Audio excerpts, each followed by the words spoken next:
Newsweek magazine reports today that John McCain rarely spoke to Sarah Palin during the entire campaign. And more information is also coming out today on that reported high-end shopping spree. It turns out Palin was told to buy just 3 suits for the convention. Plus, an aide says the total bill is, quote, tens of thousands more than what was first reported.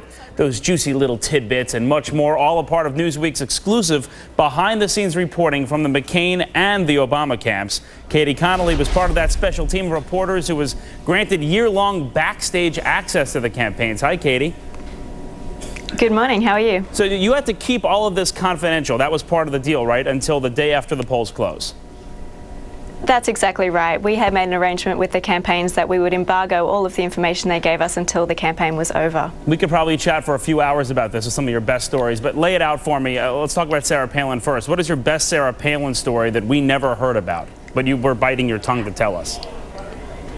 Well, I think the big revelations are really about the shopping spree that she went on. From what I was told, Nicole Wallace was asked to hire a stylist for Sarah Palin and told them to buy 3 suits for her for the convention. Staffers also were instructed to buy Todd Palin a new suit. That was kind of the end of the involvement with the shopping from the McCain campaign itself, but it didn't end there. She went shopping from coast to coast. I think one of the aides described it as the Wasilla hillbillies looting Neiman Marcus from coast to coast, which is a pretty damning quote. But basically what I've learned is that Sarah Palin looks like she spent between $20,000 and $40,000 on her husband, clothes for her husband. Wow. Somewhere between $20,000 and $35,000 on clothes for her children. There was one staffer joked about the daughters walking around in Gucci shoes. Oh. I was also told that staff were shocked to learn that she had perhaps purchased 13 suitcases to carry all of this stuff around in. Well, I guess and you now need 13 some of it is right? quote, missing. Yeah. Let's talk about Palin's comfort level for a minute among campaign staffers. One night, Steve Schmidt and Mark Salter went into her hotel room, we're told, after one of her briefs.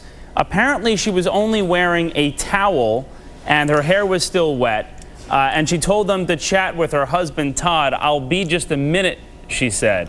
What was her, I mean, that's pretty comfortable, I guess, for somebody who's pretty new to this campaign at that point.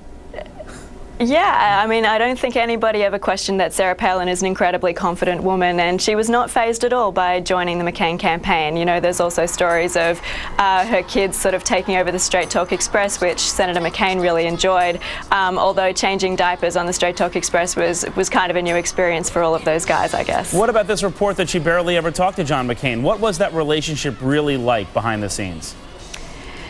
You know, from what I understand, it's no secret that John McCain and Sarah Palin didn't really know each other before this happened. He'd spoken to her once on the telephone and met her at the Republican Governors Association before the day he met with her to offer her the position. So they weren't really close, but from what it looks like towards the end of the campaign, we were told that Senator McCain and Governor Palin were really only speaking once per week on the phone. It wasn't a close relationship at all, and she was becoming more and more assertive on the stump with her social views, which don't exactly match John McCain's. Yeah. We were told that she refused to acknowledge Senator John Sununu and Jeb Bradley up in New Hampshire when she was on stage with them, and didn't want them to be on the stage with her at all because her views don't align with theirs. Very interesting. Now, if you saw SNL, and most of us did, when Tina Fey walked off and said, "I'm going rogue," and she held up Sarah Palin in 2012, here's what the real Sarah Palin had to say when she was asked about the possibility of a real run in 2012. Take a listen.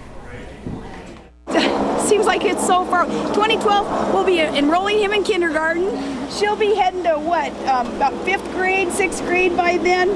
Those are my thoughts at this point, is 2012 seeming a long way off today. That's what she says publicly, Katie. From what you've seen behind the scenes, is there a real chance of this in 2012? Does she want to? Would McCain support her on that? Well, one aide told me that prior to the end of the campaign, they'd heard reports of Todd Palin calling around Alaska officials saying, "Hold your powder till 2012. So I think she's got some fairly large ambitions.